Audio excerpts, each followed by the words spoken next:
Hello， 大家好，我是郭邦老师，努力用机 Sam。今天我们来到新北中和，这边就是本田重机的中和旗舰店。今天是要陪朋友过来试一台车啦，这一台呢就是他一直很想要入手的 XADV。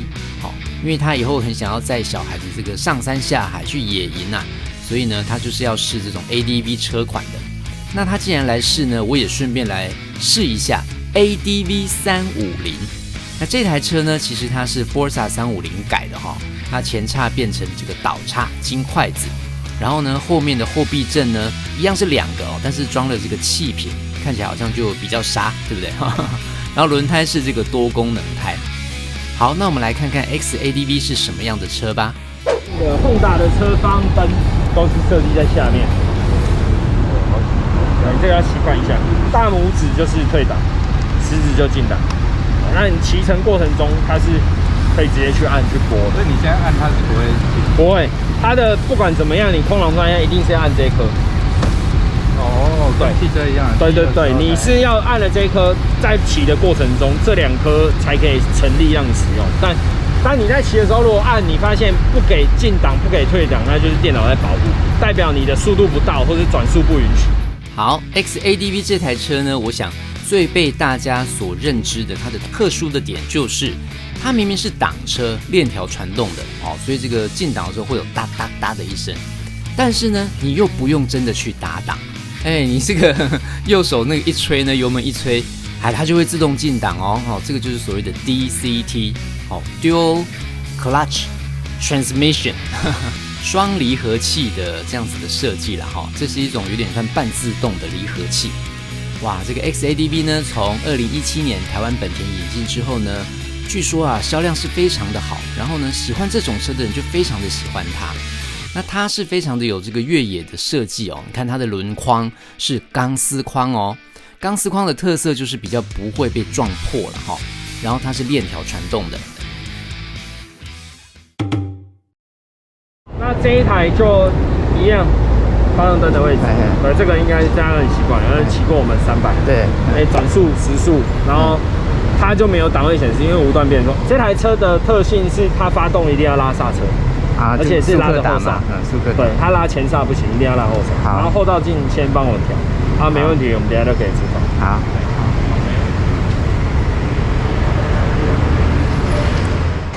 哇，我们这个 ADV 350啊，虽然是 Forza 350改过来的，但是它真的是改的算有诚意哦。我们看它前面2个倒叉呢，这边可以看得出来哈，有双3角台的设计。虽然它呢跟 Forza 350一样是个速克达，但是因为前后避震的关系啊，一跨上来就觉得这个车高变高蛮多的。我也是要垫呢。对啊，因为它这个脚会张开啦，比我想象中高。我觉得应该是脚张开的关系。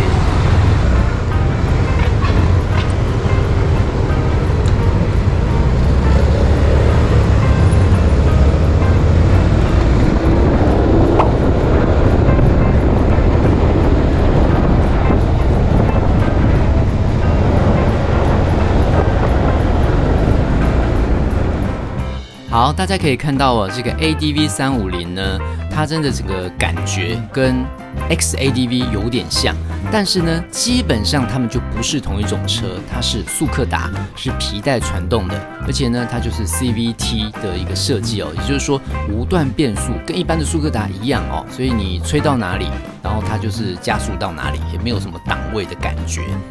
那如果你喜欢简简单单哦，但是你又不想要像 Forza 350那样子太简单，只是把那个平常骑的速克达放大而已，你想要有一点点假日还可以出去，或者说你骑在路上，会比较吸引大家的这个目光，或是说你觉得台湾的路面啊实在是凹洞太多，对不对？你看我空的，随便你走一个柏油路骑起来都有一点点非铺装路面的感觉。所以啊，骑这个 ADV 350比起骑 Forza 350是有它的优势啦，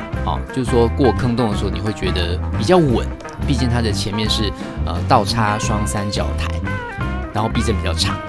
可是呢，我觉得 Forza 350，因为它整体就是一个舒适取向，所以骑起来一定也是会让人感觉比较安心、比较舒服。那这个 ADV 350呢，刚才也跟大家说了，就是感觉坐高比较高，那个脚啊都要踮脚，所以呢，要讲起这个安心感的话，会是 Forza 350比较好一点。那 ADV 车嘛，我想没有一台车是不高的啦哈。好，刚才因为那个转弯的关系呢，被一堆车流卡住了，所以现在是我一个人在追上他们2台车哈。还好我算是有来本田中和这边试骑过好几次，我知道他们的路线大概怎么走。我一个人骑呢，慢慢的，最后也是有追上他们啦。那这个 ADV 350呢，它的这个把手是螺把，是架高的，所以你也可以在这边加很多你想要加的改装品。然后呢，因为架高的关系，所以你的骑乘三角也会变得比较挺立一点哦。那大家也有看到它的这个仪表板，跟我那个 CB300R 的仪表板一样啊，它就是一个液晶仪表板，然后会有反差的。那这个识别度是很够的哦。那再加上它上面还有一个小小的遮阳板，所以呢，就是还蛮有越野的那种感觉。如果阳光大太阳从你正上方照下来，你还是可以看得清楚你的仪表。好，到这一边呢，有一个比较封闭的路段哦，所以就是业务带我们比较加速的骑啊，骑到了80几、90，都还是蛮稳定的哦。果然这个本田的车就是做的算蛮好的啦哈。虽然它只是速克达改成的 ADV， 你还是会觉得它的整个精致度是蛮不错的，包括那个引擎的顺畅感啊，还有呢那个细腻的程度。然后又被红灯挡住了，骑最后一台就是很容易这样子啦。蛮多人都会说 ADV 350啊，哇，这个可能是今年度最强啊，然后骑乘起来感觉多不同。但是我觉得它跟 Forza 350只有，就是坐高那种，不怕坑洞的那种感觉不太一样而已哦。那毕竟它还是速克达，它的引擎是在后摇臂上面的。它这个车厢跟 Forza 350一模一样哦，他们是车体结构一样，差悬吊、把手高度位置不一样，所以这个容量也一样，48公升。这个就是走那种传统速克达2只龙骨的，它那个是因为受变速箱还有车台影响，它变速箱比较重，还有引擎，它是一个 V 前倾的并列双缸。我刚刚觉得重量都在前面比较重，没有，但是其实如果你去骑山路，它的重心配置我觉得还不错，就是轻松，身体稍微带一下拉一下。当然，如果可以再换个节胎，因为这算复合，这个是多功能胎，换个节胎那个又不一样，你会有一种避震器升级的错觉。好，张哥可以帮我跨座上车，我们在这边交换。那操作其实大同小异啊，因为它按键左边也长得跟那个大洋一样。它这个就没有行车模式。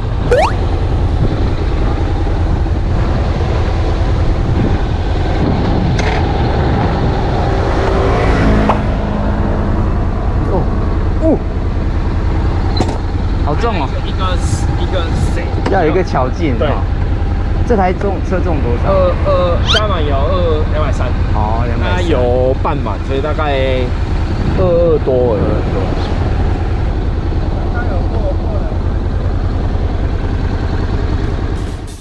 好，我终于骑上了这台 XADV 哈。那骑上来的第一个感觉是，虽然它有比刚才那个 ADV 350稍微大了1号，但是其实也没有到说很难操纵哦。